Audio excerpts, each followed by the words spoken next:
los pasos, ¿no? Hay ciertos pasos, metodologías que debemos de llevar a cabo y no saltarlos, uno por ética profesional y otro también porque se van a dar cuenta que al momento de poder intervenir en el caso de los niños o en cualquier caso, sea población infantil, adulta, joven, siempre tenemos que ver cuáles son los indicadores, qué necesita el paciente, qué está reflejando, cuáles son los síntomas y también cuáles son los signos, ¿sí?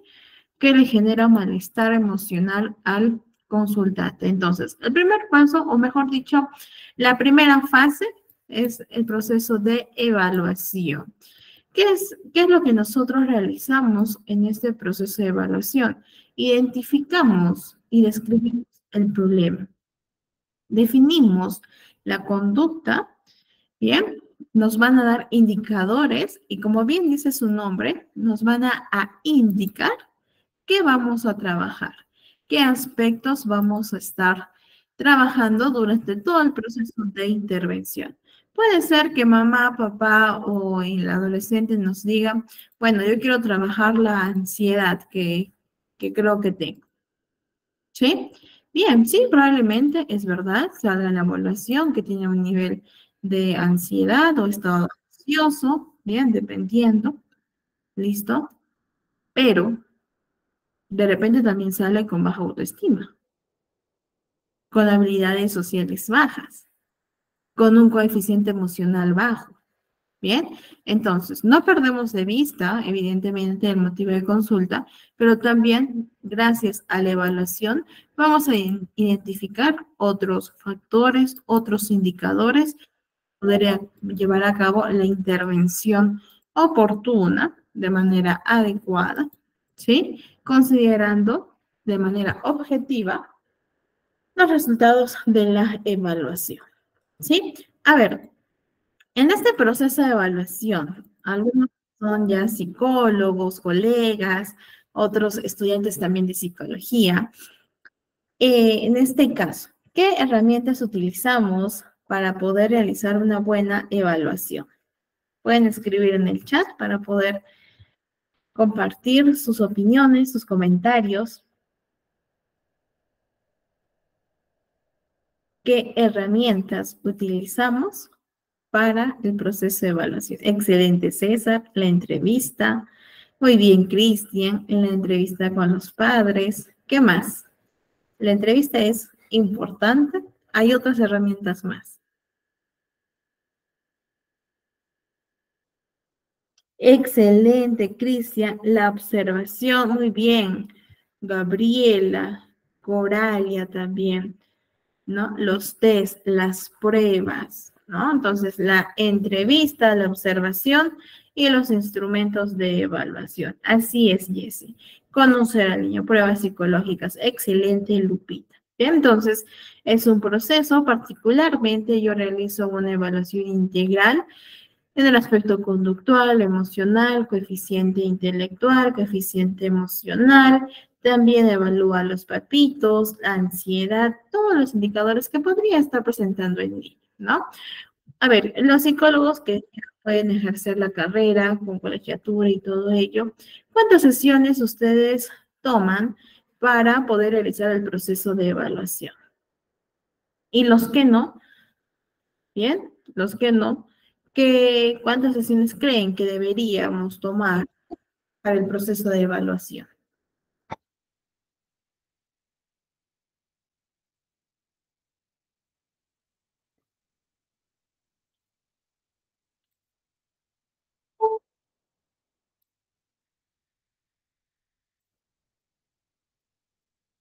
¿Cuántas sesiones? Muy bien, Corale nos dice unas 3 o 4, depende de qué vamos a evaluar. Bien, muy bien. Al menos 2 o 3, excelente. En efecto, ¿cierto? A veces, si nosotros solo tomamos una sesión, la sesión de consulta, bien, nos va a faltar tiempo. Además de que recordemos que trabajamos con niños. Y los niños ya a la segunda prueba, ¿no? En la segunda prueba de la misma sesión, ya están aburridos. Tenemos que trabajar con intervalos de tiempo. Entonces, cuando el niño se aburre, cuando está haciendo la práctica y la evaluación, buscar otro estímulo que él sea de su agrado. Así es, Lupita, la técnica del juego, ¿no? Que también por ahí hacemos la observación, indagamos un poquito más acerca de su perspectiva, etc.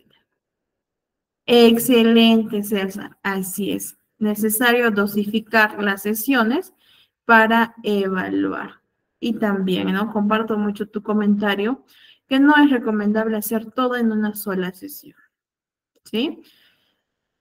Bien, además de que 45 o 55 minutos, dependiendo de cómo lo manejen, no se va a poder tomar todo el proceso de evaluación. Entonces, sí es fundamental considerar ello, ¿ya?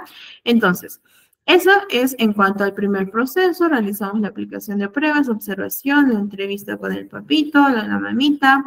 La observación termina a través del juego. Emitimos un informe psicológico que tiene que ser entregado, ¿no? O leído, dependiendo de cómo lo manejen las políticas, ¿no? De cada institución o de manera ya particular. Pero los resultados sí se entregan, ¿no? Tienen el derecho los papitos de saber cuáles son los resultados del proceso de evaluación. Ahora, aquí hay algo importante y algo que también por ética tenemos que tener en cuenta, el consentimiento informado, ¿sí?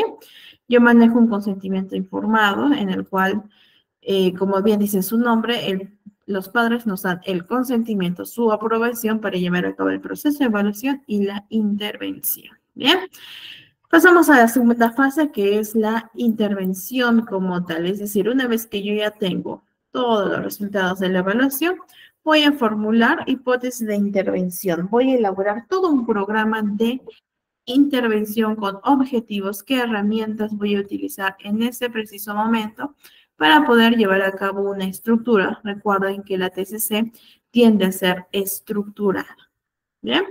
Y realizamos lo que es la aplicación ya del programa o del plan de intervención, ¿bien? Ahora, aquí nos dice evaluación continua. ¿A qué se refiere? ¿Qué pasa? Que esta evaluación es como un pretest, ¿listo? Ahora, nosotros realizamos, o bueno, nosotros me refiero aquí en el centro, realizamos un retest. ¿Qué es un retest? Un retest es algunas evaluaciones que se tomaron en el primer pretest, en el primer proceso de evaluación. No todas, solo algunas, que solo ocupamos 2 sesiones como máximo para ver los indicadores objetivos acerca del avance de la terapia, ¿sí? Entonces vemos cuando sea conveniente, quizás al mes, a los 2 mesecitos, dependiendo también de la situación, del problema que se lleva a cabo, para poder realizar un retest. Entonces, hacemos una evaluación continua de la intervención, cómo está yendo el avance. Si bien es cierto, van a haber conductas del niño que son modificadas, que le ayudamos a trabajar ello, ¿listo?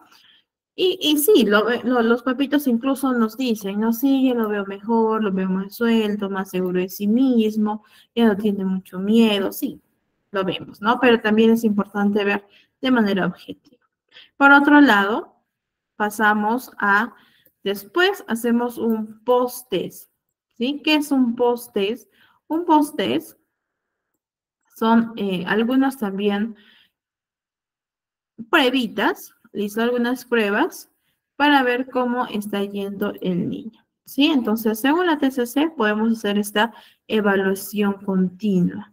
Bien, vemos que el niño está bien, ya está dentro de lo normal, su coeficiente emocional está promedio, tendencia alta probablemente. Bien, entonces ya hemos realizado lo que es la intervención como tal. Pasamos a la tercera fase, que es el seguimiento. Aquí con el niño nos podríamos estar viendo una vez cada 15 días, una vez al mes o cuando el niño lo requiera, ¿sí? Hacemos un programa de seguimiento para observar cómo es que el niño se está desenvolviendo, si se mantiene el cambio o por ahí hay algunas cositas que aún se tienen que reforzar. ¿Listo? Entonces, de esta forma nosotros manejamos lo que es todo el proceso de intervención, evaluación y seguimiento. Ahora, con los niños es recomendable vernos 2 veces a la semana, ¿sí? ¿Por qué? Porque la capacidad de retención es menor a la de un adulto, ¿no? Entonces, y aún así, si es que no hay, por ejemplo, estimulación, no hay un apoyo de los papitos fuera de las sesiones, allí tenemos que tener desde un inicio cuidado con ello, ¿no? A los papitos. Desde el principio, desde la primera sesión, tener el compromiso de ellos, de los padres, ¿sí? Porque si no, nosotros no podemos hacer magia, no podemos ir en contra de la naturaleza, ¿cierto? Necesitamos del apoyo de los padres, ¿sí? Si no, no va a haber avances notorios. ¿Listo? Bien, ahora vamos a ver algunos registros conductuales, en este caso para los papitos. Bien, aquí van a plasmar lo que es la situación, la fecha, la situación, qué hace el niño, qué conducta manifiesta el niño y ojo, qué hago yo como papá y cómo se resuelve la situación. ¿Por qué creen ustedes que es importante realizar ambas preguntas? ¿Qué hago yo como papá y cómo se resuelve la situación? ¿Por qué será importante que los padres registren ello y que también lleven a cabo la reflexión, ¿no? Al momento de registrar, ellos se van a dar cuenta, yo hice esto, ¿no? Y esto se resolvió de esta forma. ¿Por qué será importante?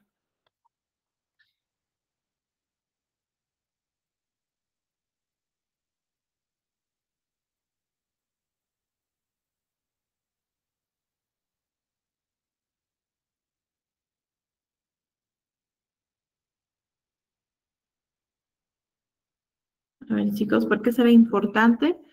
A ver, Coralia, para saber qué conducta realiza el padre e hijo y así ver si lo manejamos de una manera adecuada. Excelente. Sandoval, César Sandoval nos dice, para saber qué estilos parentales hay en esa familia. Excelente, César, muy bien. María Fernanda, para saber qué herramientas, excelente, para saber qué herramientas poseen los padres, ¿no? Al momento de enfrentar los problemas. Así es. ¿Cuáles son las estrategias que utiliza el papá? Conducta afrontativa, conducta evitativa, conducta asertiva, conducta agresiva, pasiva, ¿no? Muy bien, Lupita, ¿no? Para conocer también lo que son sus bases. Bien, entonces, aquí nosotros tenemos que ver ello. ¿Qué hago como papá para poder enfrentar una conducta del niño? Si, por ejemplo, mi niño sacó baja nota, ¿qué hago yo? Le grité, le dije que no puede, ok. ¿Cómo se resuelve la situación? Lo castigué y se fue a su cuarto. ¿Bien? Aquí esto nos puede decir que no hay una buena resolución de conflictos por parte de los papitos.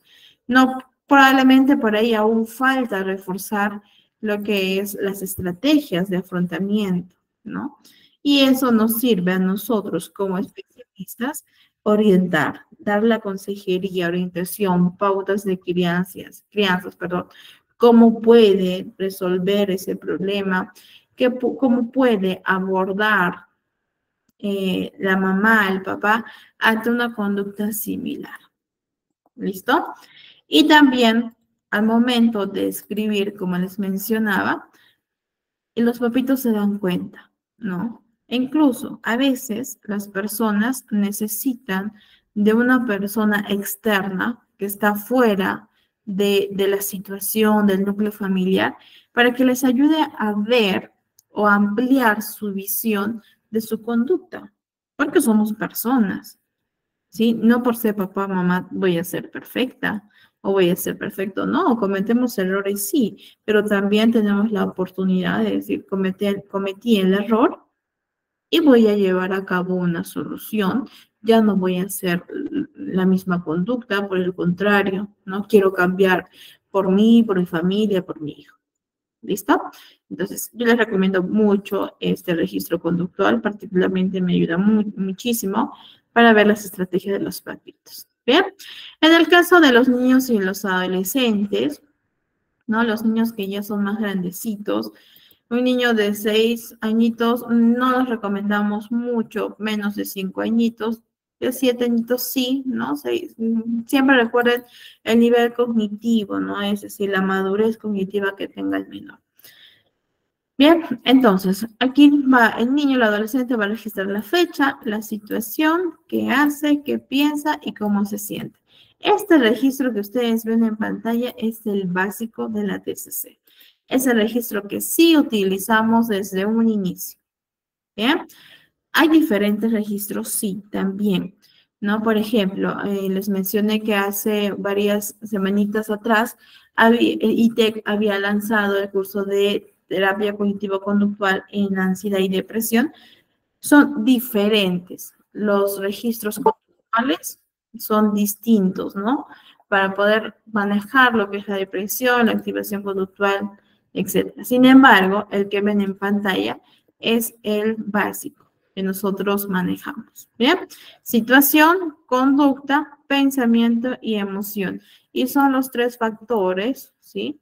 Que justo vimos en la primera sesión que nosotros abordamos. Conducta, pensamiento y emoción.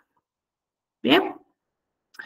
Ahora, vamos a aprender a hacer algo fundamental y básico, algo que es parte sí o sí de la terapia cognitiva conductual. El análisis topográfico de la conducta y el análisis funcional de la conducta. Yo recomiendo muchísimo realizar este análisis funcional y topográfico de la conducta, puesto que nos ayuda a ver mucho más allá de lo que nos dicen los papitos, mucho más allá de lo que nos dice el niño, ¿sí? Y esto también le explicamos a los padres. Entonces, vamos a ver. Lo dividimos en 2 partes, el análisis topográfico. La primera parte encontramos las respuestas motoras, ¿sí? La respuesta motor, que es la conducta objetiva, la conducta observable, el aspecto fisiológico que siente el cuerpo, el organismo, como sensación de ahogo, temblores, palpitaciones más fuertes, aceleradas o respiración acelerada, etc. ¿Bien? Respuesta cognitiva, que son los pensamientos. ¿Qué pensamientos surgieron en el momento? Respuesta emocional. ¿Qué emociones sintió el niño o el adolescente en la situación? Una vez que nosotros ya tenemos esas respuestas motoras, vamos ahora a indagar, evaluar los parámetros de la conducta. La frecuencia, ¿qué tan frecuente es la rabieta del niño? La duración, ¿cuánto dura? 15 minutos. Intensidad, del 0 al 10, ¿qué tan intensa es esta rabieta? Siendo 10 el nivel máximo. ¿Sí? Son parámetros de la conducta que nosotros realizamos sobre el comportamiento problemático. Ahora, el análisis topográfico de la conducta, ojo, siempre tiene que ir de la mano con el análisis funcional de la conducta. Bien, aquí nosotros vamos a identificar las variables que influyen en la persona.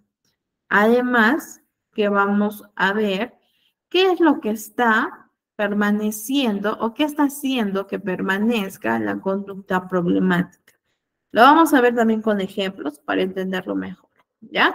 Entonces, cuando nosotros realizamos lo que es el análisis funcional de la conducta, vamos a tener que identificar el antecedente.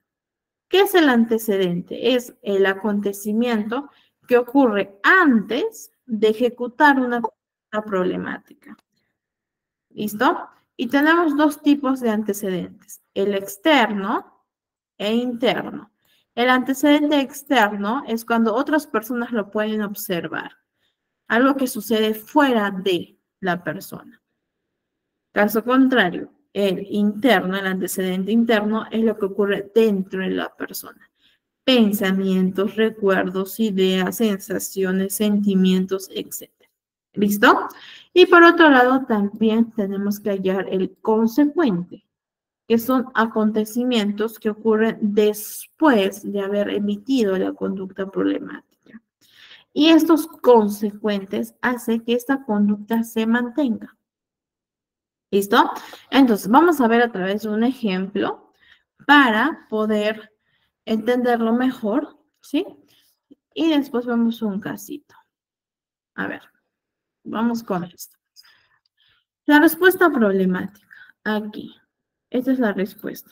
La niña llora y grita. Bien, mi niña llora y grita es el motivo de consulta de la mamá y del papá. Ok, vamos a hallar en primer lugar el antecedente. ¿Qué preguntas yo le puedo realizar? ¿No? ¿Qué ha sucedido antes de que la niña llore y grite? ¿O qué puede estar provocando que la niña llore y grite? ¿Bien? Y la madre responde, bueno, es que yo le suspendí el uso de la computadora. Este sería un antecedente interno o externo.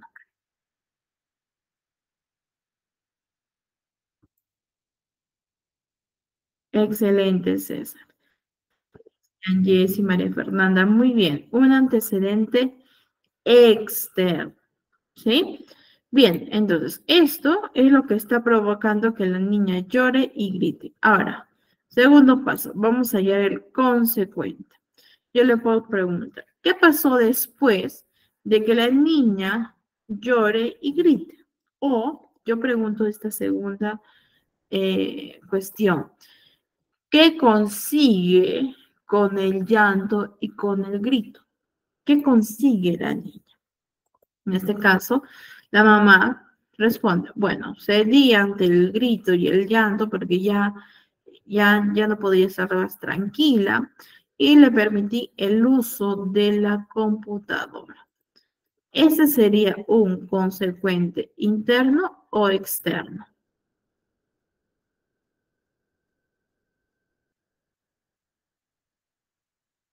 Le permitió el uso de la computadora. Sería un consecuente interno o externo.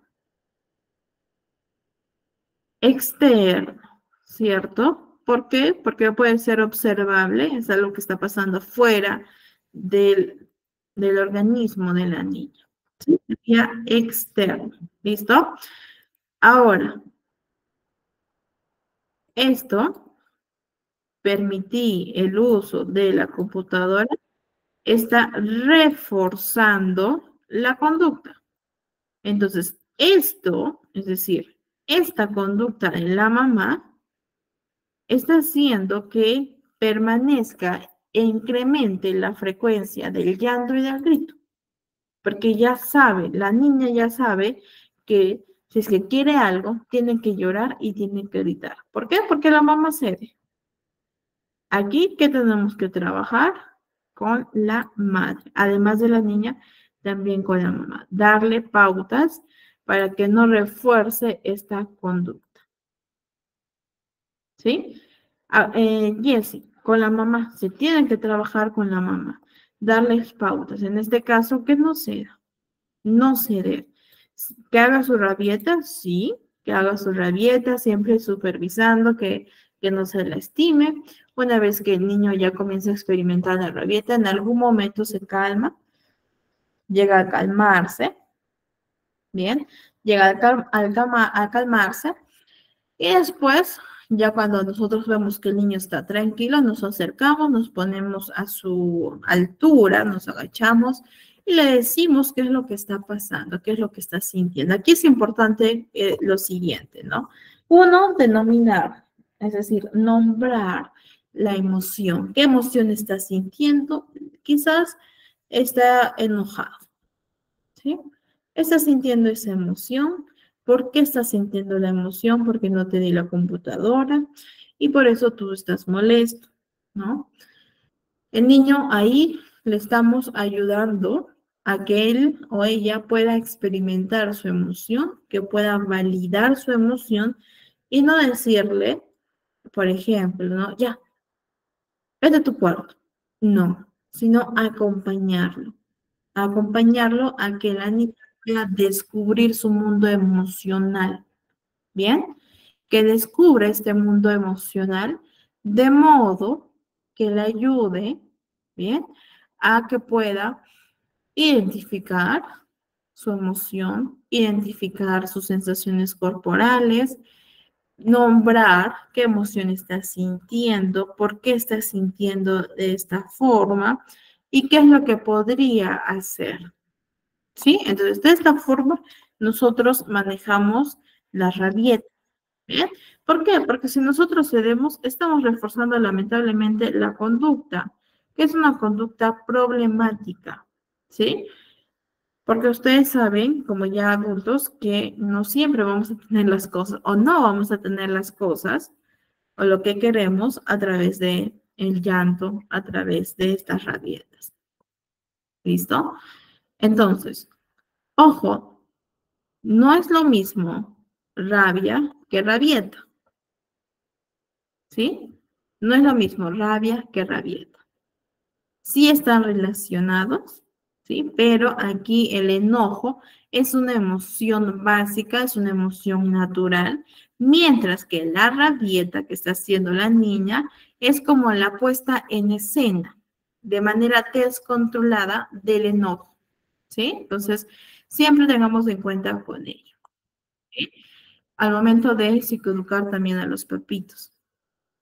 ¿Listo?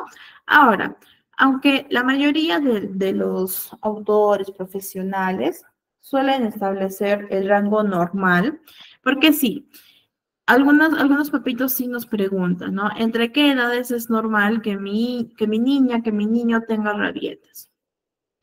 Como les digo, hay profesionales que suelen establecer un rango, entre comillas, normal, entre 2 a los 4 años. Sin embargo, también hay otros investigadores que consideran que podrían ser normales hasta los 6 años en algunos casos. ¿Sí? En algunos casos. Bien. Entonces, sí tengamos en cuenta ello. Bien. Ahora, ¿es posible evitar las rabietas? ¿Ustedes creen que será posible evitar las rabietas?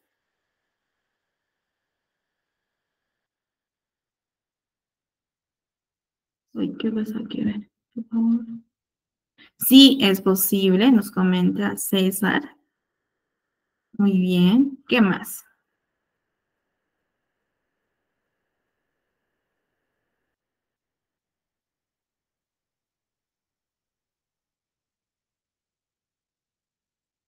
Ok. Bien, las rabietas es algo que sí o sí va a pasar, ¿cierto?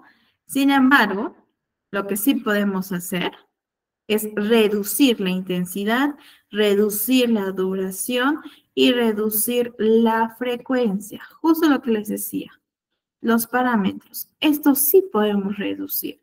¿A través de qué? A través de eliminar la conducta de la madre, no reforzando lo que el niño quiere.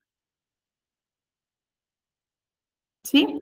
Entonces, ¿qué estrategias podemos seguir? Porque las rabietas, chicos, de verdad, hay muchas mamitas que aquí nos preguntan, mi hijo hace muchas rabietas, ya no sé qué hacer.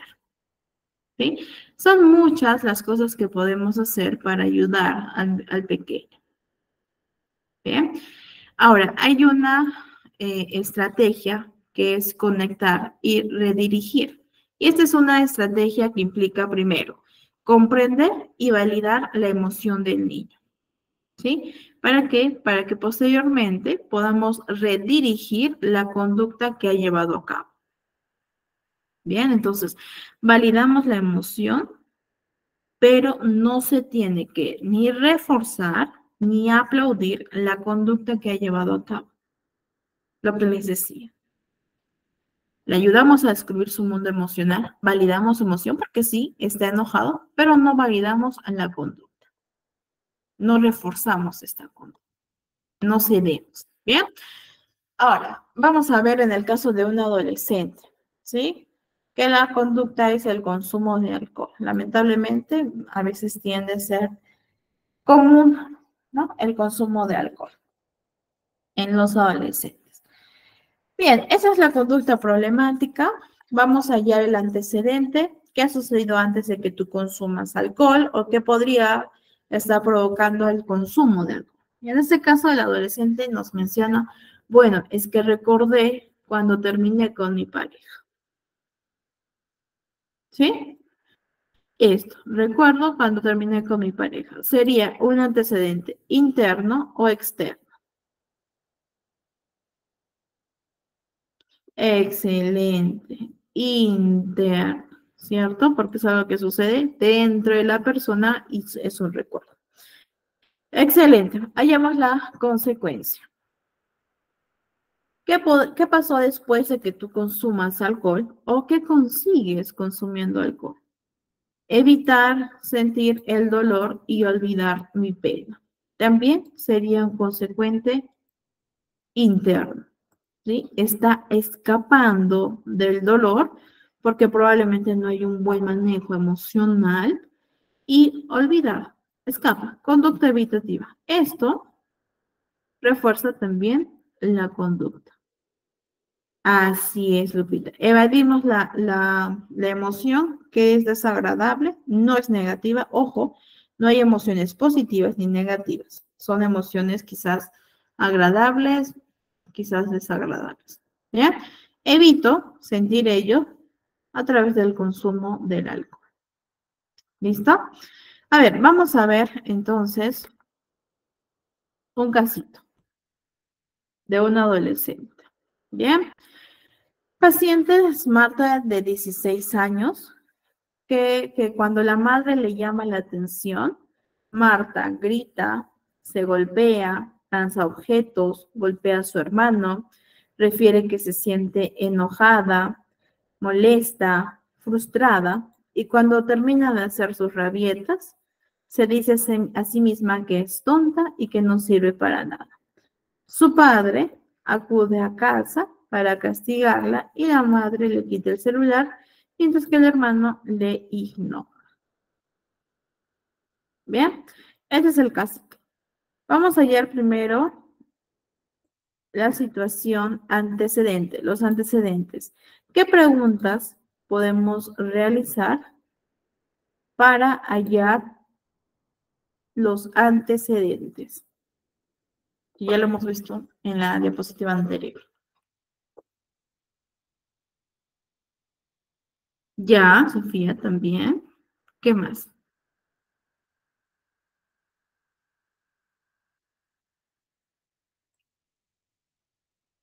Son dos preguntas que hemos visto.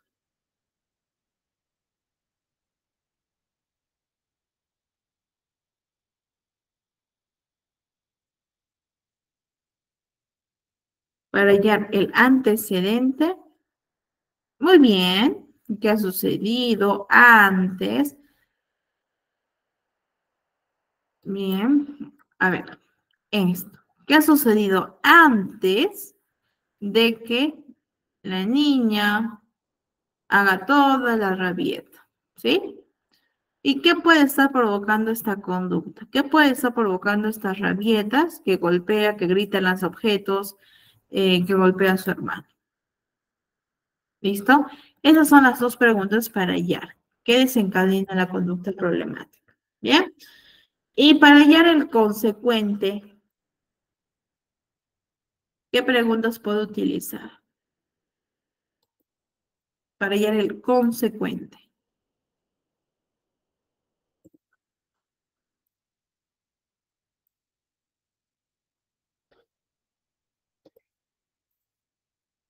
Excelente, María Fernanda.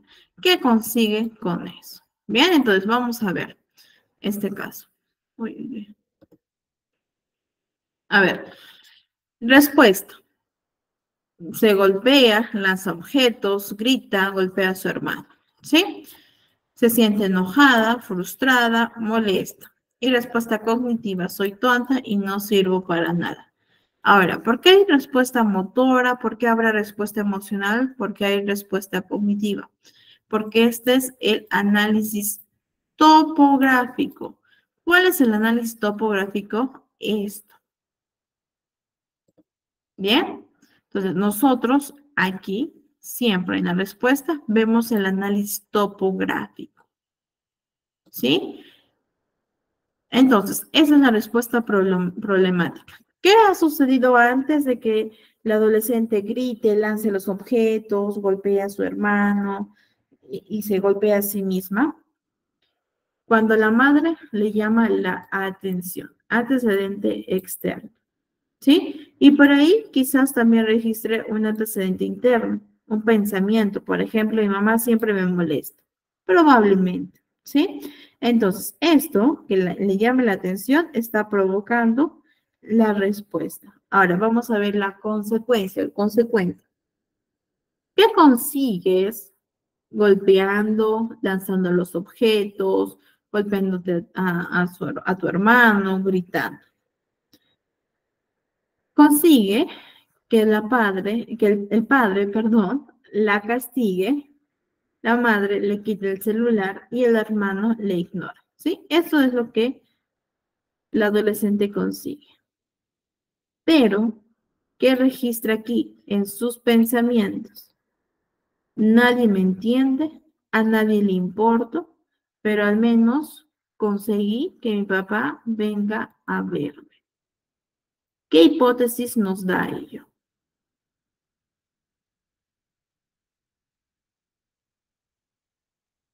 Excelente, Jessie.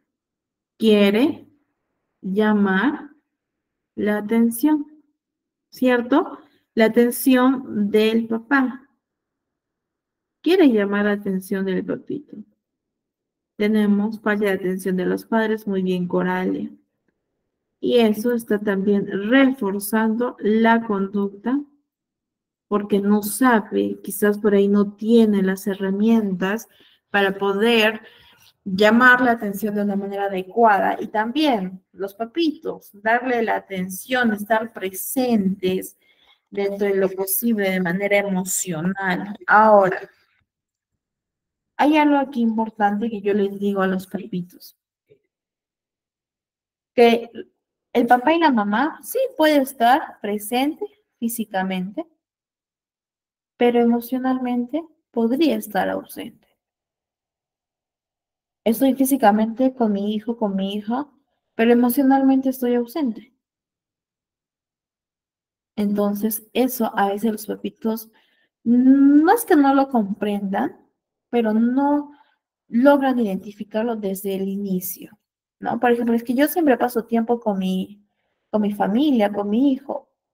¿Y qué hace cuando pase tiempo con su niño? Compartimos, jugamos y después vemos películas. Bien, ¿qué más? ¿No? Hay otros que dicen, bueno, es que a veces molesta un poquito, entonces ya le doy la tablet, el celular para que se distraiga. ¿Sí? Entonces, de esa forma, nosotros también vemos las estrategias. Así es esa, ¿no? Vemos las estrategias que tiene el papá también para pasar tiempo con sus hijos. ¿Listo? Bien, a ver, para que nosotros iniciemos un proceso de intervención, hay que tener en claro cuáles son los objetivos. Nosotros, al momento de realizar lo que es el análisis funcional de la conducta, ya vamos a tener hipótesis, ¿cierto? De qué podría estar reforzando la conducta del niño o del adolescente. Cuando nosotros ya tenemos todo sintetizado, es decir, con todo el proceso de evaluación, los resultados y el análisis topográfico de la conducta, podemos establecer objetivos. ¿Listo? Que podrían llevar a cabo la eliminación, reducción o implementación de nuevas conductas adecuadas. Bien, entonces nosotros realizamos un programa de intervención terapéutica. Ahora, el modelo que ustedes ven en pantalla es la síntesis de todo un plan psicoterapéutico. Bien, ahora es este el cual yo presento a los papitos, ¿sí? Y también a los adolescentes. ¿Por qué? Por ejemplo, fecha de intervención, 29 de agosto del 2023. Primera sesión de intervención, denominación, afrontando la ansiedad, objetivo de la sesión, reducir los niveles de ansiedad, técnicas terapéuticas, respiración profunda, relajación por tensión. ¿Listo? Entonces, de este modo, llevamos todo un orden. ¿Por qué? Porque hay papitos que también nos van a decir, ¿y qué está trabajando con mi niño? Particularmente, Siempre, en todas las sesiones, yo llamo a los papitos para decirle, esto hemos avanzado, eso se tiene que reforzar en casa. Y en algunas ocasiones, dependiendo del nivel del caso, bien, ocupo una sesión con los papitos y les explico todo lo que estamos llevando a cabo, ¿no? El objetivo de la sesión, las técnicas que también tienen que ser reforzadas en casa. ¿Listo? Entonces, de esta forma también se pueden guiar y a mí me permite tener un orden, saber qué técnicas estamos trabajando, cuáles son los indicadores, ¿bien? Y eso me ayuda también a que haya una eficacia, ¿no? En el avance terapéutico. ¿Listo? A ver, Lupita, sí, a veces también, ¿no? Puede suceder. Igual, de la misma forma, se trabaja con ambos papás. Darle las pautas a los papitos, porque si bien es cierto, ya no tienen una relación de pareja, pero siempre van a tener una relación de padres, porque hay un niño o una niña de por medio. De la misma forma se trabaja con los dos. Bien, y si por ahí hay conflictos o algo por el estilo, también se puede derivar a una terapia individual, ¿no? Bien, por otro lado tenemos lo que son los registros conductuales para niños. En este caso, como los niños pequeños a veces no les gusta escribir, porque de por sí ya tienen sus tareas del colegio, ¿no? Podemos trabajarlo con caritas, ¿no? Por ejemplo, el martes me sentí feliz, el miércoles me sentí triste, me sentí enojado. Bien, entonces ya lo pueden manejar con caritas también para ver las emociones de los niños. Ahora, acá hay otro registro para niños más grandecitos, en el cual van a plasmar la fecha, la situación, qué haces para estar mejor y qué hacen tus padres. Ojo, aquí en la primera que vimos, aquí, ¿qué hago yo? Este registro es para los papitos, no para los niños. Acá dice, para padres. ¿Por qué? Porque estamos viendo dos perspectivas. Por ejemplo, situación, me saqué 10 en mi examen. ¿Qué haces para estar mejor? ¿No? Se puso su carita triste. Lo registró como carita triste. Se sintió triste, lloró. ¿Qué haces para estar mejor? Abrazar a mi peluche, hablar con mi hermana mayor o jugar con mi perrito. ¿Bien? ¿Qué hacen tus padres? Mis padres me gritaron y me gritaron fuerte. ¿Bien? Eso hacen los papitos. Y cuando yo hablo con los papitos, ellos me dicen, pero yo no le he gritado. Sí, quizás por ahí he levantado la voz. Tenemos dos perspectivas distintas, una la del niño y otra de los papitos, ¿cierto? Para el niño fue un grito, pero para el papá no fue un grito. Entonces, ver la forma, manejar, para que los papitos también puedan modular, porque a través de gritos no se educa. ¿Sí? Por el contrario, ¿qué estamos creando? Miedo. ¿Sí? Y ese miedo se puede convertir en ansiedad en un futuro. Temor. ¿Listo? Entonces, este registro conductual también nos ayuda para poder ver la perspectiva de la niña y de los padres, que a veces tiende a ser diferente. Bien. Este es otro registro conductual, por ejemplo, en este caso, situación, van a plasmar dónde está, con quién, qué pasó, qué hice, qué hace el otro y cómo me siento con caritas. ¿Bien? ¿Qué hace el otro? Tanto como padres, profesores, otros niños y cómo me siento. ¿Listo? Y eso también nosotros lo reforzamos en la sesión.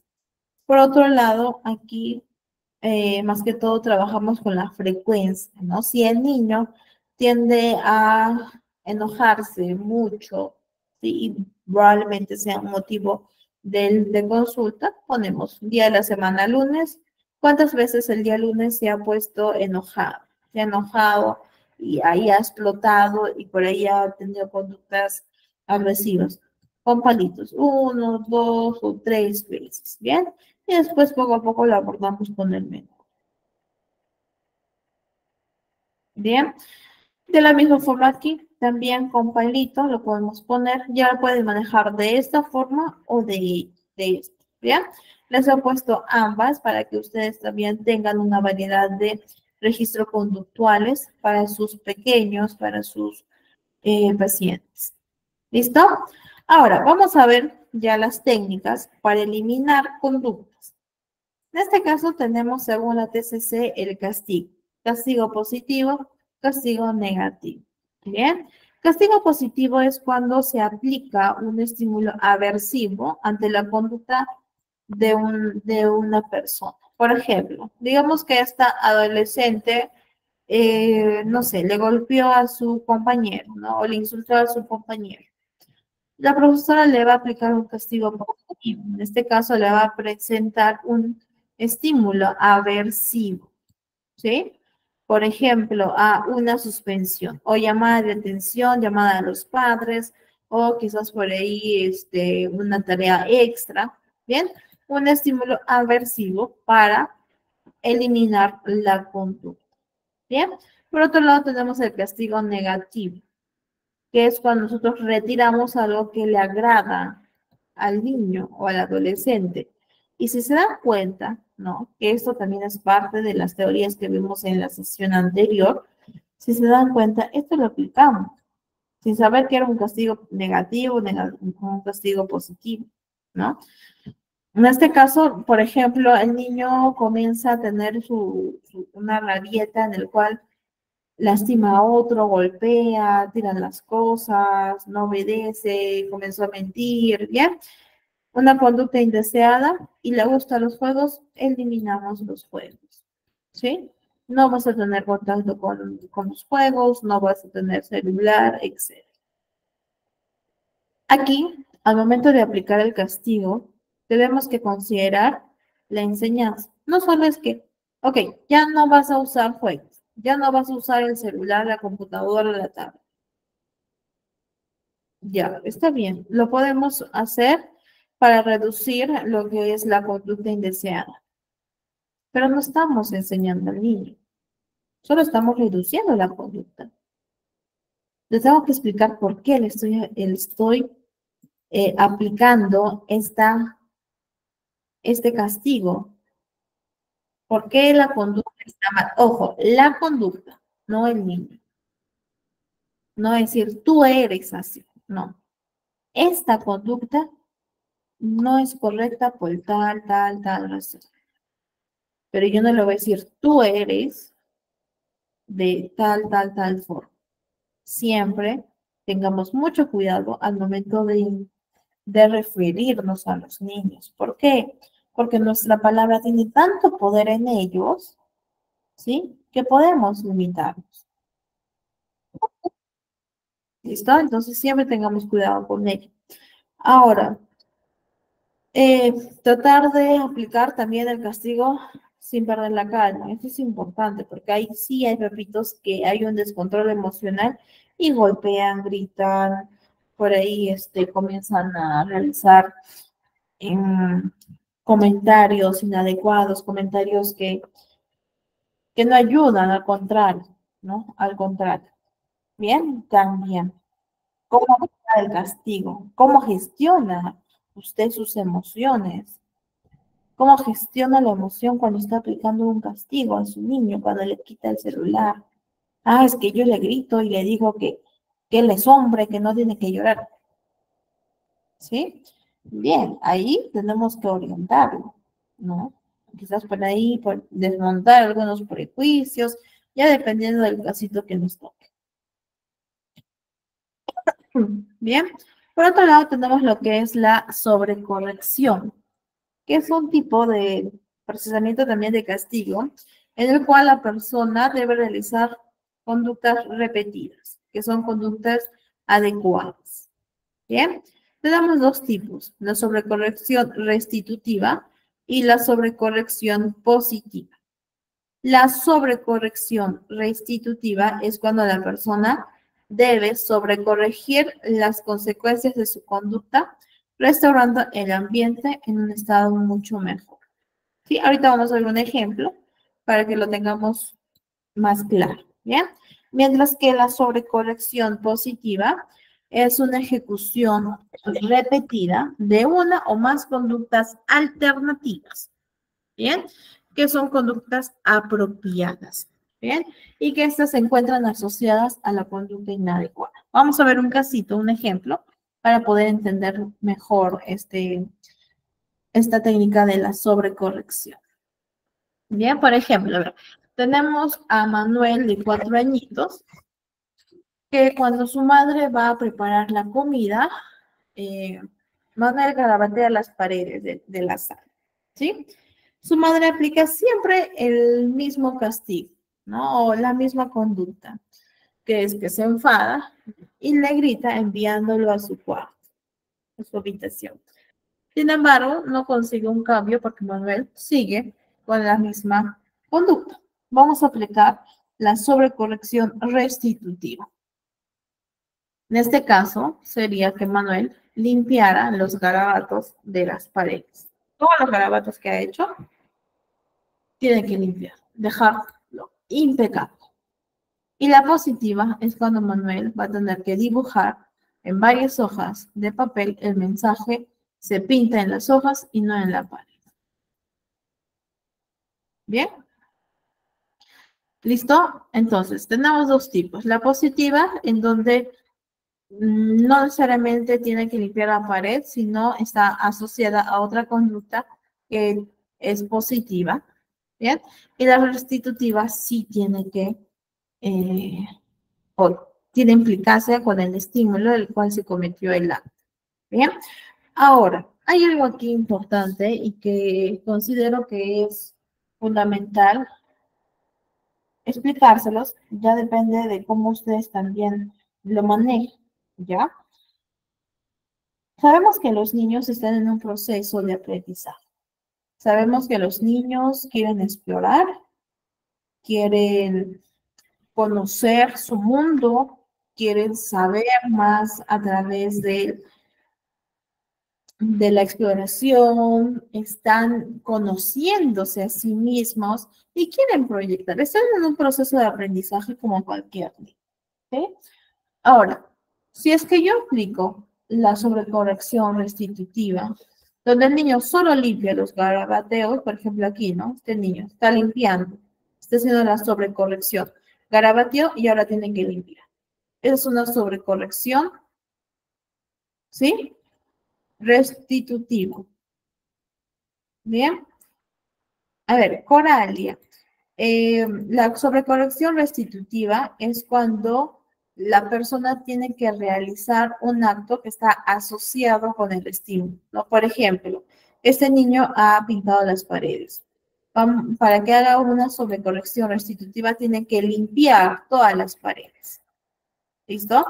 Mientras que la sobrecorrección positiva no tiene que limpiar las paredes, pero le vamos a aplicar otra conducta que esté asociado a que aprenda a que no se debe de limpiar las paredes. Por ejemplo, en este caso, a Manuel se le va a dar varias hojitas para que dibuje el mensaje, se pinta en las hojas y no en la pared. ¿Sí? Entonces, les decía, para que no se me vaya la idea y también para que lo tengan en cuenta ustedes.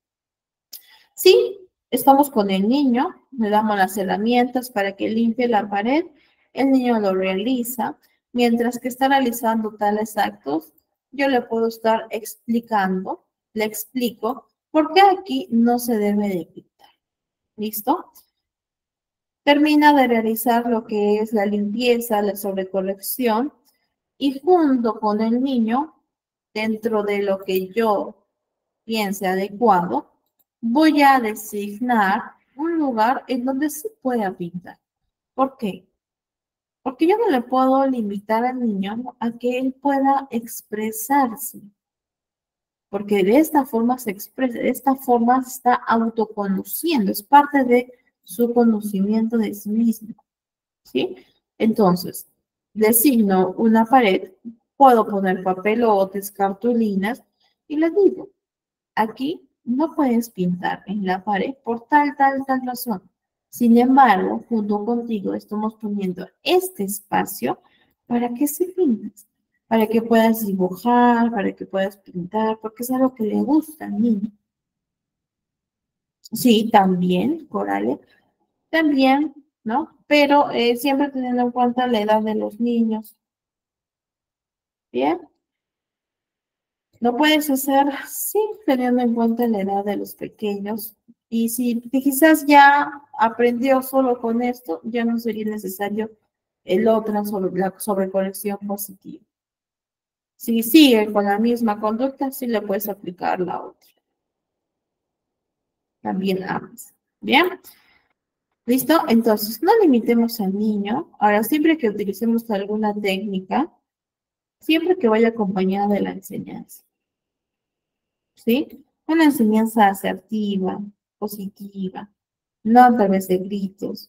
Porque recuerden que son sus pequeños, son los niños, niños que están aprendiendo, que es su primera vida y que todavía no tienen los recursos para poder llevar a cabo una buena conducta deseada como lo hacen los adultos. Si nosotros como adultos cometemos errores, imagínense los niños que aún no han experimentado todo lo que nosotros ya hemos vivido. ¿Ya? Entonces, siempre llevar a cabo la concientización a los pepitos, porque sí, a veces por desconocimiento los pepitos pueden cometer errores. No somos nadie, evidentemente, para juzgarlos, pero sí podemos guiarlos, darles pautas, orientación, consejo, consejería. ¿Bien? Por otro lado, tenemos la extinción. Aquí es cuando nosotros no reforzamos una conducta, ¿no? Por ejemplo, digamos que hay un adolescente que tiende a hacer comentarios inapropiados, inoportunos, que no son para nada adecuados. ¿Listo? Entonces están en un almuerzo con su mamá, con su papá y con su hermano. Entonces, esta adolescente emite un comentario desagradable, inapropiado. ¿Listo? Y el hermano se ríe. El hermano se ríe y está reforzando la conducta, ¿cierto? ¿Qué consigue? Que el hermano celebre, aplauda el comentario. Por lo tanto, lo va a seguir haciendo. En este caso, tiene que hablar con los papitos, ¿no? Para que ellos manejen la situación en casa y que el hermano ya no emita esa respuesta. ¿Listo? Entonces, en este caso, otro día, la niña realiza un comentario también desagradable. En este caso, el hermano ya no le celebra el comentario, ya no se ríe. Hay un cese de reforzamiento y por lo tanto, poco a poco, de manera eventual, se elimina la conducta, porque ya nadie le está reforzando. ¿Sí? Ese es el proceso de extinción y que si también se dan cuenta, va de la mano con lo que vimos aquí. ¿No? ¿Dónde está? Aquí, de la niña, de este casito. Cesar, es decir, eliminar la conducta de la madre. ¿Bien? Y aplicamos lo que es la extinción. Aquí tenemos algunos ejemplos. ¿Bien? Por ejemplo, a ver, un niño de 4 años está acostado en su cama por la noche mientras que sus padres están en el salón conversando con sus invitados. Bien, ¿cuál es la respuesta? Que el niño empieza a hacer ruidos en voz alta desde su cama, ¿no? Ruidos como de animales o onomatopeyas de animales. Bien, consecuencias inmediatas, que los padres y las visitas ignoran al niño y continúan conversando de manera tranquila. Sí, esa es una respuesta. Efectos a largo plazo, es menos probable que el niño haga ruidos de animales en futuras situaciones similares. ¿Listo? Entonces, de esta forma realizamos lo que es la extinción. Bien, no te preocupes, Daisy, a veces suceden, ¿no? Pero si tienes también cualquier duda, cualquier consulta, lo puedes escribir. Sí, con relación a lo que estamos viendo, a ver, Lupita se toman como una conducta normal. Claro, si nosotros reforzamos ello, lo va a tomar como si fuera una conducta apropiada, porque estamos reforzando la conducta. Pero si hacemos lo que es la extinción, el niño poco a poco va a entender que no es una conducta adecuada. También nosotros, es decir, se van las visitas, le decimos, ¿por qué no sería una conducta adecuada? ¿Sí? Tiempo fuera, una herramienta muy bonita, herramienta que también la vamos a ver en las próximas, en una sesión que es control de ira. Por lo tanto, lo vamos a tocar un poquito de manera general. Sin embargo, en la sesión que estaremos viendo el control de la emoción, de la conducta, de la ira, lo vamos a tocar con mayor profundidad, tanto para niños como para adolescentes. ¿Ya?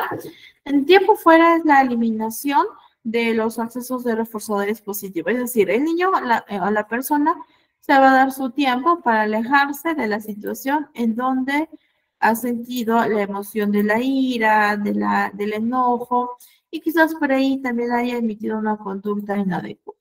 Bien, entonces, en el caso de los niños, nosotros utilizamos el rincón de la calma también. En el caso de los adolescentes, el tiempo fuera. No el rincón de la calma, pero se le da otras herramientas para poder llevar a cabo su tiempo fuera de manera eficaz. Esto, como les digo, chicos, lo vamos a ver de manera más detallada en la sesión en la cual estaremos viendo lo que es control de ira, ¿bien? Control de la emoción de la ira. ¿Listo? Tiempo fuera, ojo, antiguamente o antes también se utilizaba, pero ¿qué pasaba? ¿No? Lo ponían a los niños en una esquina mirando hacia la pared. ¿Es un tiempo fuera? Sí, es un tiempo fuera, pero no es lo adecuado. ¿Qué le estamos enseñando al niño? Nada. Solo está mirando a la pared, volteado. Y al contrario, si está en el salón, los niños también lo ven. Que estamos repercutiendo en su autoestima, en su seguridad de sí mismo. Es totalmente distinto al tiempo fuera. Eso sí es parte de, pero no es adecuado. No se recomienda ello. ¿Bien? Así es. Esto se puede burlar de él, ¿no? Pueden realizar comentarios, bromas o bullying, propiciando el bullying, ¿no? Entonces, evitemos ese tiempo fuera, por favor, porque sí he visto algunos que lo utilizan y no es el adecuado. ¿Sí? Yo les voy a enseñar en esta sesión cómo podemos utilizar en casita y también en el colegio. ¿Bien? A ver, ahora vamos a ver técnicas para mantener, incrementar o desarrollar conductas. Tenemos el reforzamiento positivo, como lo vimos en la primera sesión. Cuando nosotros le damos o le presentamos un evento agradable al niño o al adolescente. ¿Bien? Entonces, aquí yo le puedo preguntar al niño, ¿no? ¿Qué privilegios especiales te gustaría tener? ¿O qué te gustaría hacer? Tanto al niño como al adolescente, ¿bien? Para ver qué reforzadores positivos pueden impactar en el niño, ¿bien? Es decir, que sea significativo para el menor, porque si no, no va a haber un efecto. Ahora, siempre, siempre, siempre, como les dije en un inicio, enseñar al adolescente y al niño a que ellos se autorrefuercen, que ellos se autorrefuercen, porque nosotros como adultos sabemos que no siempre vamos a tener un refuerzo externo, ¿sí? Tenemos que entender, comprender, y los niños también, a que ellos no pueden esperar mucho de las personas, porque no todos le van a dar lo que él quiere o lo que ella quiere, pero él y ella a sí mismo sí se puede autorreforzar, se puede alabar a sí mismo. Bien, entonces sí es importante, por favor, considerar ello y enseñarles su autorrefuerzo. Bien, hay una técnica bonita que se llama el yo soy, trabajo mucho eso con mis pequeños, en una hojita, a ver, vamos a poner aquí, en una hojita, bien, en el medio ponemos yo soy. Y con flechitas junto con el niño vamos a poner algunas frases positivas de sí mismo. Yo soy especial, yo soy inteligente, yo soy valioso, yo soy amada, yo soy bonita, yo soy responsable, yo soy única, ¿bien? Y eso lo tiene que repetir todos los días. En el espejo se mira a sí misma y comienza a decir, yo soy, yo soy, yo soy, ¿no? Y aquí con mis niños, nosotros en el espejo, de cuerpo completo, ¿bien? Los niños hasta gritan, ¿por qué? Porque lo sienten, ¿no? Entonces, es bonito cómo ellos están autorreforzando a sí mismos y están construyendo un diálogo interior positivo, ¿no? Ahora, si por ahí a mi niño le gusta mucho lo que es la arteterapia, también lo podemos manejar con arteterapia, ¿no? Por ejemplo, abstracts. Entonces, esta es la hojita y el niño va a hacer, por ejemplo, un abstracto, algo así, pero más bonito, ¿ya? Y entonces aquí, el niño va a tener que pintar, por ejemplo. Ah, voy a pintar este espacio y aquí le pongo, yo soy única, ¿bien? Pinta con témpera, con acuarela, dependiendo, ¿no? Y acá pinto otro, y acá le pongo, yo soy especial, ¿bien? Ya dependiendo también de los gustos de los niños, ¿no? Podemos hacer arte terapia, podemos trabajar con el yo soy que les acabo de mencionar, pero sí es importante que lo plasmen en una hojita para que eso lo refuercen en casa. Bien, a ver, aquí tenemos algunos ejemplos de eh, reforzamiento positivo. ¿Sí? Por ejemplo, a ver, un padre y un niño están comprando unos grandes almacenes, ¿sí? Una calurosa tarde y ambos están muy cansados. Esa es la situación. La respuesta.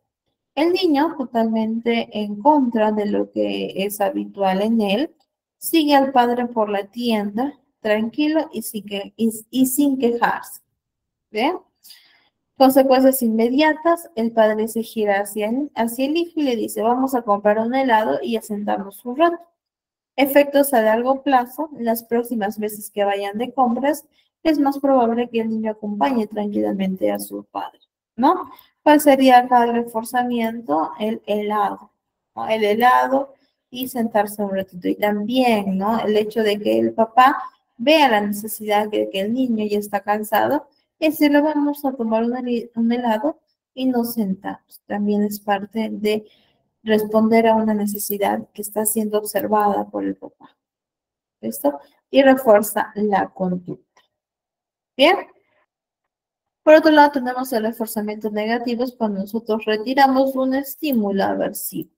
Por ejemplo, digamos que un adolescente tiene ansiedad, temor, bien, al transporte público. Entonces, está ya en el paradero, ¿no? Esperando su transporte y ya comienza a sentir síntomas de la ansiedad, ¿no? Por ejemplo, por el temblor, pensamientos de que me voy a morir, va a haber un accidente, me van a robar, dependiendo. Llega, sube al transporte público y va en camino a su casa. De la misma forma está con ese pensamiento, con los síntomas ansiosos. Llega a casa y la ansiedad reduce hasta desaparecer y se siente bien. ¿Qué pasó aquí? Se eliminó el estímulo aversivo. Ahora, aquí nosotros tenemos que trabajar pensamientos, reestructuración de pensamientos, que eso lo vamos a ver ya en la próxima sesión. ¿Ya? Pero aquí en el reforzamiento negativo es cuando nosotros retiramos un estímulo aversivo. Bien, a ver, por otro lado tenemos lo que es la técnica del modelado. Una técnica útil para poder adquirir nuevas conductas dentro del repertorio, ¿sí? Conductual de la persona. Entonces, aquí tenemos los pasitos, ¿no? Primer paso, vamos a tener que identificar y especificar la conducta final. ¿Qué es lo que yo quiero lograr? ¿Cuál es la conducta objetiva? Bien. Segundo paso es escoger, seleccionar la conducta inicial, es decir, el punto de partida. ¿Cuál es el punto de partida? Por otro lado, vamos a ver los pasos, primer paso, segundo, tercer, cuarto, quinto, hasta llegar a la conducta final. Una vez que nosotros ya hemos seleccionado los pasos del modelado, hay que determinar el tamaño de cada paso y el tiempo, ¿no? Por ejemplo, este niño, la mamita le está enseñando a lavarse bien las manos. Podemos ver que en esta parte incluso se ayuda de pictogramas. Y ojo, siempre también traten de ayudarse con pictogramas, ¿no? Por ahí, vi a un comentario, si no me equivoco, bien, de un niño con también, ayúdense con pictogramas, les va a ayudar muchísimo, qué es lo correcto, qué es lo correcto. Aquí en este caso, con la técnica del modelado, bien, entonces, probablemente aquí esté la imagen de la conducta inicial, no, mejor dicho, claro, de la primera conducta, del primer paso, y aquí probablemente esté la conducta objetiva, final. Bien, entonces, podemos trabajar de esta forma. ¿Cuál es el primer paso? Primer paso es abrir. Segundo paso, jabón. Tercer paso. Bien, entonces vemos que la mamita le está enseñando y esa es la técnica del modelado. Ahora, podemos usar pictogramas como también la mamá puede ayudarle. Es decir, la mamá va a servir de modelo para que el niño observe, por lo tanto, imite. ¿Bien? Entonces, esa es la técnica del modelado. Bien, a ver, por otro lado tenemos la técnica de la exposición, una técnica muy bonita también que me gusta mucho utilizarlo para los adolescentes. Los niños no, los adolescentes sí. ¿Cuál es el proceso?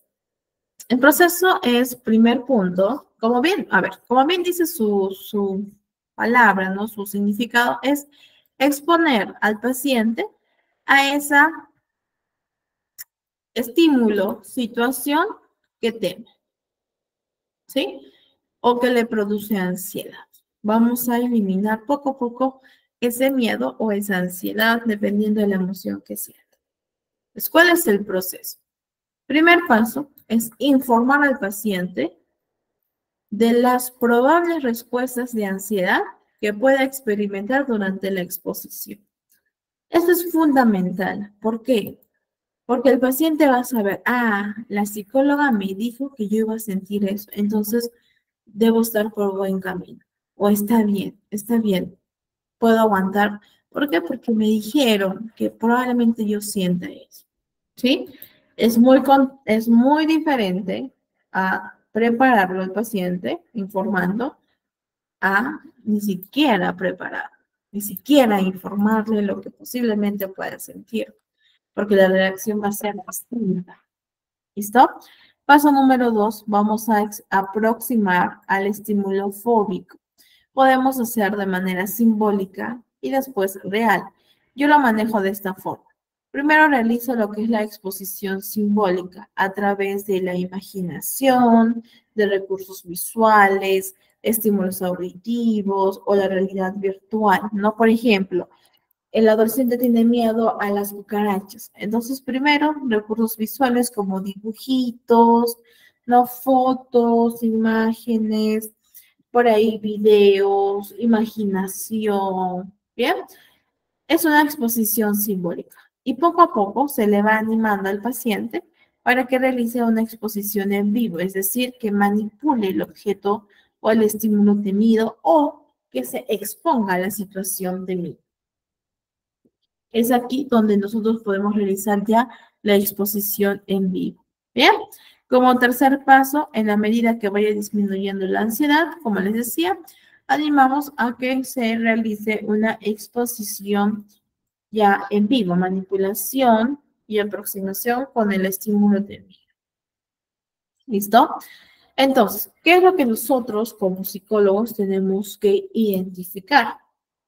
El estímulo temido, es decir, ¿cuál es el foco del miedo del paciente? ¿A qué le tiene miedo? Tiene miedo a las exposiciones. Ok. Paso número 2, consecuencias temidas. ¿Qué teme el paciente que ocurrirá si él confronta el estímulo? Es decir, ¿qué cree el paciente que puede ocurrir si expone? Que va a ser el ridículo, que se va a equivocar, que las personas se van a reír, que va a sacar baja nota. Esas son las consecuencias temidas. Paso número 3. ¿Qué conductas de evitación realiza el paciente? Dice que está mal y no acude al colegio, por ahí quizás se escapa del colegio o se va al baño por 1 hora hasta que termine toda la sesión. ¿Bien? Son conductas evitativas. Paso número 4. Desencadenantes. ¿Qué desencadena la ansiedad? ¿Sí? Ya sea personas, contextos, situaciones que asocia con el estímulo térmico. Por ejemplo, una reunión familiar, ¿sí? Donde yo voy a estar observado, voy a tener que hablar porque hay expectativa de hablar, voy a tener que sonreír, las personas me van a observar y puedo ser el ridículo. También me desencadena ansiedad. ¿Listo? Eso es lo que yo debo identificar. Y poco a poco, primero con la exposición simbólica y después con la exposición en vivo, vamos a ir eliminando este miedo. ¿Listo? A ver, chicos, hasta aquí, ¿hay alguna duda o consulta? ¿O todo está claro?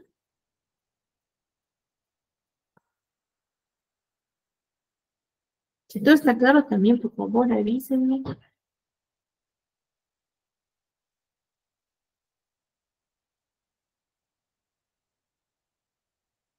¿Todo claro? ¿Sí? Sí, ok. Listo, todo claro entonces. Continuamos. Ahora, vamos a ver lo que es la desensibilización.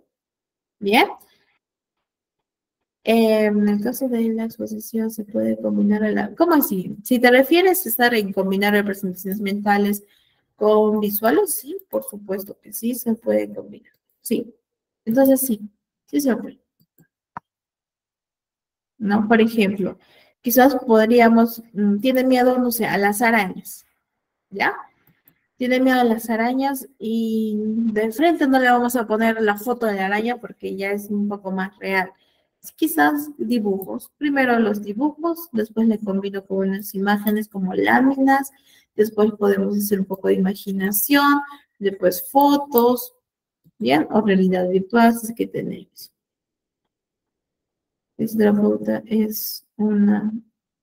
a ver, Coralia, en la parte que dice del terapeuta, eso. Claro, por supuesto que sí, siempre, siempre, siempre en todas las sesiones apunten todo, ¿no? Porque por ahí nuestra memoria puede ser frágil y nos olvidamos también por el flujo de pacientes, por otras actividades. No sé si todo esto lo anotamos, lo escribimos en una hojita. Bien, un formato, si quieres también les puedo pasar ese formato para que lo tengan y lo puedan trabajar, que a mí me es funcional. ¿Listo? ¿Y para qué? Para también anexarlo a su historia clínica. ¿Listo? A ver, chicos. Bien, hoy día mismo se los paso, ¿ya? A ver, tenemos lo que es la desensibilización sistemática. A ver, aquí el primer punto, el primer paso de la desensibilización es hacer una jerarquía, ¿sí?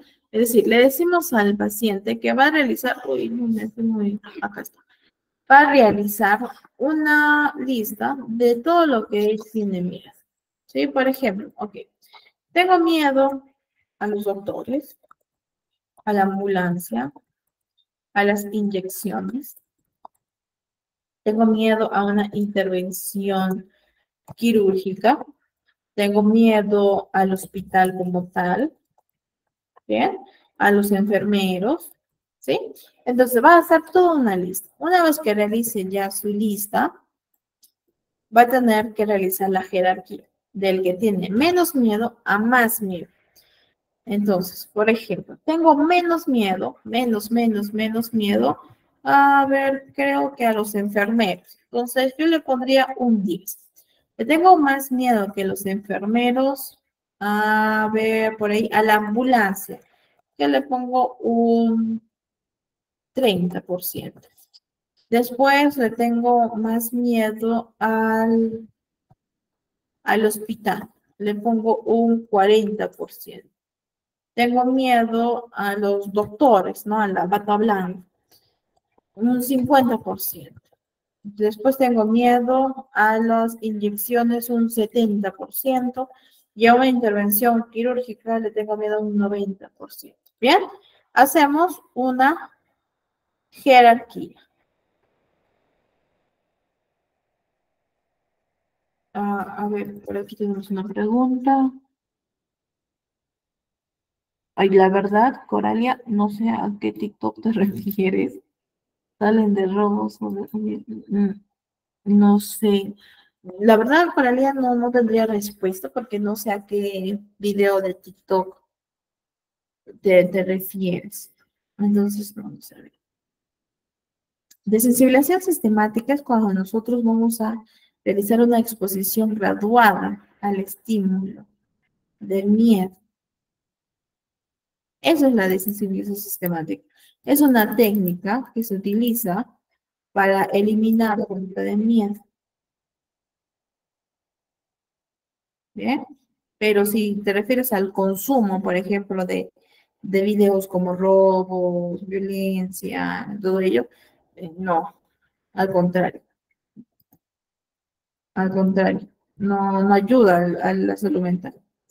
Mucho, bueno, yo particularmente no veo noticias, no veo ese tipo no consumo ese tipo de videos por salud mental, ¿no? Porque es algo que sí podría afectarme, entonces prefiero prevenir, ¿no? Pero no se refiere a esa desensibilización sistemática, ¿ya? Espero haber contestado a tu pregunta, ¿ya? Entonces, hacemos lo que es ya la jerarquía. Primer punto, vamos a tomar el que tiene menos miedo. En este caso, tienen menos miedo a los enfermeros, ¿cierto? Tomamos el punto de los enfermeros. ¿Cuál es el procedimiento? Llevamos a cabo primero la relajación. Relajamos al paciente con nuestra voz, con la respiración profunda, ¿sí? Punto número 2, se le pide que visualice la escena. Primero que visualice la escena que está con los enfermeros, ¿no? Una escena que le produzca miedo, que tenga asociación con los enfermeros. Aquí nosotros antes le tenemos que enseñar al paciente que levante su dedo índice cuando visualice claramente la escena. Entonces, el paciente levanta el dedo índice, es porque ya visualizó claramente la escena y le dejamos entre 5 a 10 segundos para que siga observando, visualizando la misma escena. Bien, mientras que el paciente visualiza, tiene que realizar una respiración profunda. Ahora, el terapeuta acaba con la escena diciendo, deja de visualizar la escena y luego le preguntamos el grado de la ansiedad que experimentó de la escala del 0 al 10, siendo 10 el nivel máximo y quizás por ahí nos dice un 7. Ok. Repetimos la misma escena. Le decimos nuevamente, visualiza esta escena. Quiero que observes quizás los enfermeros, que escuches lo que están diciendo, que visualice todo, usando todos los sentidos. ¿Bien? Apreciando cuándo decrece el nivel de ansiedad con cada presentación. Entonces le preguntamos, del 0 al 10, ya, estoy en un 4. Ok, nuevamente, visualiza la misma escena.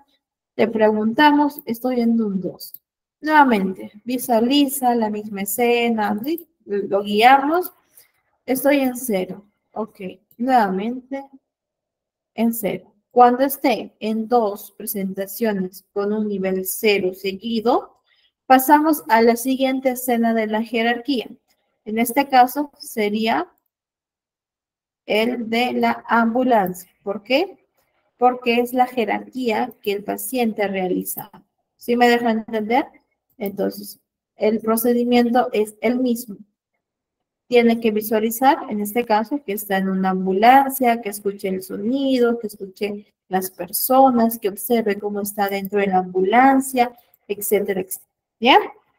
Entonces, el paciente debería alcanzar un nivel 0 de ansiedad Y cuando alcances, le podemos preguntar, él dice 0 o también nos puede decir ahora, ya depende de cómo ustedes la manejen, pero es importante que haya dos presentaciones, 0, 0, ¿sí?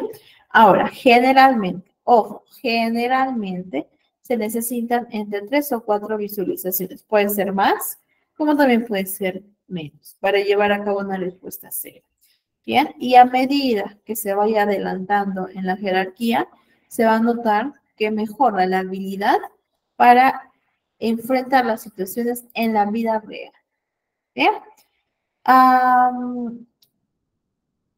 dependiendo, César, de cómo reaccione el paciente. Si es una fobia muy fuerte, quizás podríamos comenzar con la exposición simbólica. Y poco a poco, va a depender muchísimo. Por ejemplo, yo he trabajado a veces en una, como también en dos, y cuando he visto que el paciente todavía no se encuentra preparado, trabajo con exposición simbólica, porque siempre tengamos cuidado con ellos, siempre, siempre, siempre busquemos eh, ver la integridad emocional del paciente, ¿sí? Su bienestar. Entonces va a depender mucho del nivel que está sintiendo. Si es que todavía por ahí no puede trabajar con lo que es la visualización, quizás con otro tipo de herramienta como la exposición simbólica, ¿sí? Pero va a depender. Si yo lo veo que sí, normal, ¿no? Por ejemplo, yo también tenía una jovencita que tenía ansiedad social y lo trabajamos en una sesión, ¿no? Después, la siguiente sesión lo reforzamos un poquito más, además de también de otras herramientas, porque la desensibilización sistemática lo podemos combinar con herramientas cognitivas, que lo vamos a ver en la próxima sesión. ¿Listo? Bien, ya para culminar nuestra clase, tenemos lo que es la economía de fichas, ¿sí? Es una técnica que se suele utilizar para poder incrementar conductas deseadas, ¿no? Lo que buscamos es que el niño realice lo que vemos aquí en esta imagen. Tener más caritas felices que caritas tristes.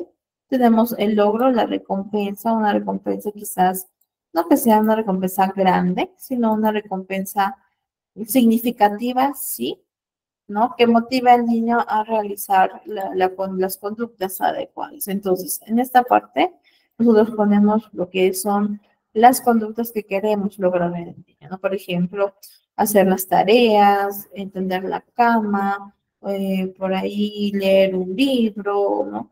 Comer toda la comida, ¿no? Lo hizo el lunes, carita feliz. Lo hizo el martes, no, carita triste, ¿bien? Junto con el niño podemos todo, ¿bien? Y en cada sesión siempre revisamos, siempre tienen que traer su economía de fichas, ¿no? Y le preguntamos, ¿y esta carita triste qué pasó? ¿No? Y dice, Miss, es que me olvidé me dio flojerita, ¿no? Dependiendo. Bien, recuerda que tenemos que tener más caritas felices, ¿bien? Lo que buscamos es así, no todas, porque son niños, pero sí gran parte de la ficha. ¿Listo? Y por otro lado tenemos lo que es el semáforo, que este semáforo también lo vamos a ver en las próximas, no en la próxima sesión, en la sesión de control de ira, ¿sí? Sin embargo, se los he puesto aquí porque también es parte de una técnica conductual. Bien, chicos. Entonces, por motivos del tiempo, esto queda pendiente, ¿bien? Pero no se preocupen porque sí o sí lo vamos a ver también en la sesión de control de la cólera y de la ira. ¿Listo, chicos? Y con eso, entonces, terminamos nuestra sesión de hoy día. Por favor, no se retiren porque tienen